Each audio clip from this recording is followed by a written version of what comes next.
রাজাকারদেরকেও আর রাজাকার বলবেন না, শহীদ বলবেন। কারণ জাতীয় সংসদে শোক প্রস্তাবে রাজাকারদেরকে শহীদ হিসেবে বলা হয়েছে এবং দুঃখজনক আমাদের মাননীয় স্পিকার তিনি এটা মাইনে নিছেন। চলেন আমরা যে সকল রাজাকারকে শহীদ বলা হয়েছে তারা আসলেই শহীদ নাকি রাজাকার সেই বিষয়ে জানি।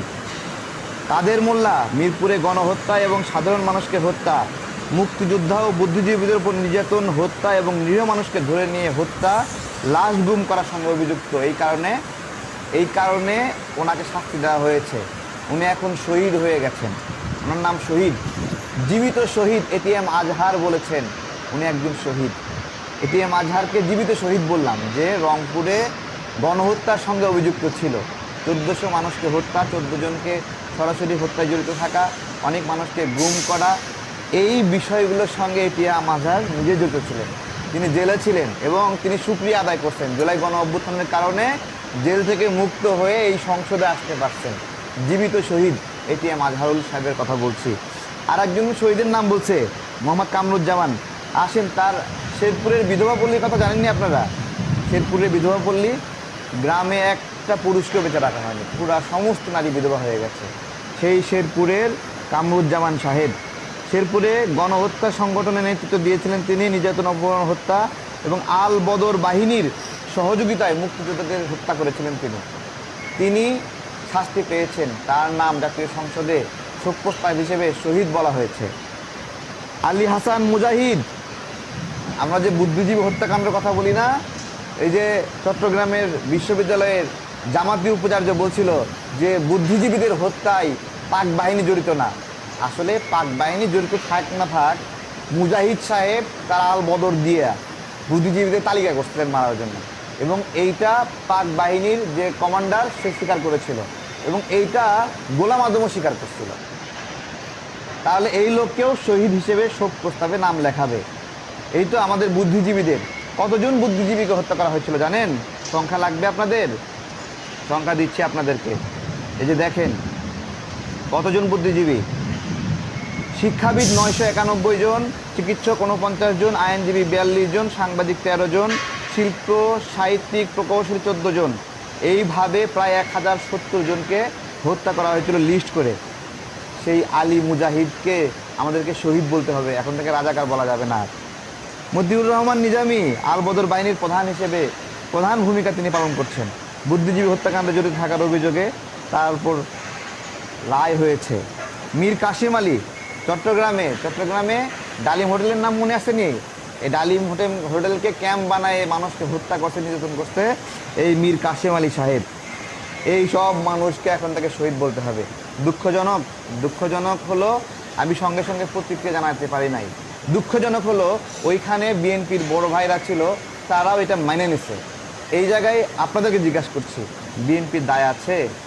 হয়তোবা বলবেন যে সুশীল হওয়ার জন্য সংসদে একটা ক্যাওয়াটিক সিচুয়েশন হবে, শুরুতেই বিদ্রোহ হবে, মব সৃষ্টি করবে, হইচই করবে, সে কারণে বলেনি।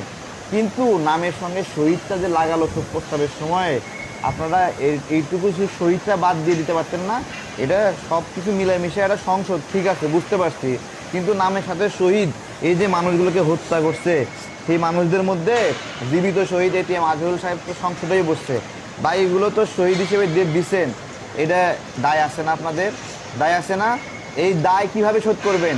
জাতীয় সংসদ গাচ্ছে, আমাদের মির্জা ফখরুল ইসলাম আলমগীর ভাই আঙ্গুলে দেখাই দিচ্ছে দাঁড়াও। হ্যাঁ, ওরা তো জাতীয় সঙ্গীত গাওয়ার সময় ওরা তো দাঁড়ানোর প্রয়োজনীয়তা উপলব্ধি করে না। অর্ধেক দাঁড়ায় আছে, অর্ধেক বসে আছে, অর্ধেক বসে আছে, এই হলো এদের অবস্থা। আবার জাতীয় সঙ্গীতের সময় শেয়ালের মতো হুক্কা হুয়া কেন করতেছে? যে রাষ্ট্রপতি বীর মুক্তিযোদ্ধা শাহাবুদ্দিন সাহেব তিনি কেন ভাষণ দিবেন? এটিএম আজহার এখানে দাঁড়ায় ভিন্ন অপরাধী রাজাকারদেরকে, খুনিদেরকে, গণহত্যাকারী ধর্ষকদেরকে শহীদ বলতে পারবে, আর রাষ্ট্রপতি ভাষণ দিতে পারবে না, আর ওরা জাতীয় সঙ্গীতের সময় বসে থাকবে। এই সব কিছু মিলিয়ে আমি আজকে ওইখানে আমরা যারা উপস্থিত ছিলাম, এটা আমারও দায় আছে। আমার কিছু করারও ছিল না। আমরা যে অংশে ছিলাম সেই অংশটা অনেক দূরে, সেখান থেকে চিল্লালেও শোনা যাইতো না। তারপরেও আমার বোবা চিৎকার করা উচিত ছিল এবং অন্য যারা ছিল সবার চিৎকার করা উচিত ছিল। এটা তো এই যে নীরবে চুপ কইরা শোক প্রস্তাব পাশ করে নিল, তাহলে এখন এই লোকদেরকে আপনি রাজাকার বলবেন কীভাবে? এখন তো বলতে হবে শহীদ কামরুজ্জামান, শহীদ কাদের মোল্লা, শহীদ মুজাহিদ, শহীদ নিজামী, শহীদ নিজামী। এটিএম আজহারুল ইসলাম ভাই, আপনাকে একটা জিজ্ঞাসা করি, আপনি যে মানুষগুলোকে শহীদ বললেন, আপনি নিজেও মৃত্যুদণ্ডে অভিযুক্ত। সেখান থেকে আপনি যেরকমভাবে হোক একটা সিস্টেম করে, তো এখন তো সরকারও এরকমই ছিল, বাইরে হয়ে আসছেন, ভালো কথা। আচ্ছা আপনি বলেন তো 1971 সালের যুদ্ধের পর আপনি পালাই গেছিলেন কেন? আপনি যদি কোনো নির্দোষ হন, একবারে নিরপরাধ মানুষ হন, আপনি পালাইছিলেন কেন? গোলাম আজম কেন পালাইছিল বলেন? আরে ভাই, আপনারা এমন অপরাধী, বাংলাদেশের মানুষ 3 বছর হজ করতে পারে নাই আপনাদের জন্য। হজ করতে দেননি, 3 বছর হজ করতে দেন নাই। যে সৌদি আরবকে বুঝাই রাখছে যে না, এই দেশের মানুষকে হজ করতে দেওয়া যাবে না। আপনারা আল্লাহর নাম নিয়ে যুদ্ধ করছেন, হ্যাঁ, ধর্মের উপর দোহাই দিয়ে। 1971 সালে আমাদের মুসলিম সন্তানরাই পাক বাহিনীকে রুখে দিছিল, মুসলিম সন্তানরা। শহীদ প্রেসিডেন্ট জিয়াউর রহমান হিন্দু ছিল না, হ্যাঁ। তারপরে বঙ্গবন্ধু শেখ মুজিবুর রহমান, তাজউদ্দিন সাহেব, সৈয়দ নজরুল ইসলাম, তারা কেউ হিন্দু ছিল না। এটা সত্য কথা, মানতে হবে তো যে হিন্দুদের উপর সবচেয়ে বেশি নিপীড়ন ছিল, কারণ ধর্মের দোহাই দিয়ে নির্যাতন করছে, ধর্মের দোহাই দিয়ে হত্যা করছে। তারা ভারতে গিয়েছিল, শরণার্থী আশ্রয় নিয়েছিল। কিন্তু আপনারা যেভাবে রাজনীতিটা করেন, আজকে যে কাজটা করলেন, যে শহীদ কাদের মোল্লা, শহীদ কামরুজ্জামান, হ্যাঁ, আল বদর বাহিনীর গুরুত্বপূর্ণ ব্যক্তি যারা ক্যাম্পে নিয়ে যায় লিস্ট করে করে মানুষ হত্যা করছে, বাংলাদেশের ডক্টর, চিকিৎসক, শিক্ষক, বুদ্ধিজীবী, জ্ঞানী মানুষদেরকে হত্যা করছেন বাংলাদেশে কেন? পঙ্গু করার জন্য।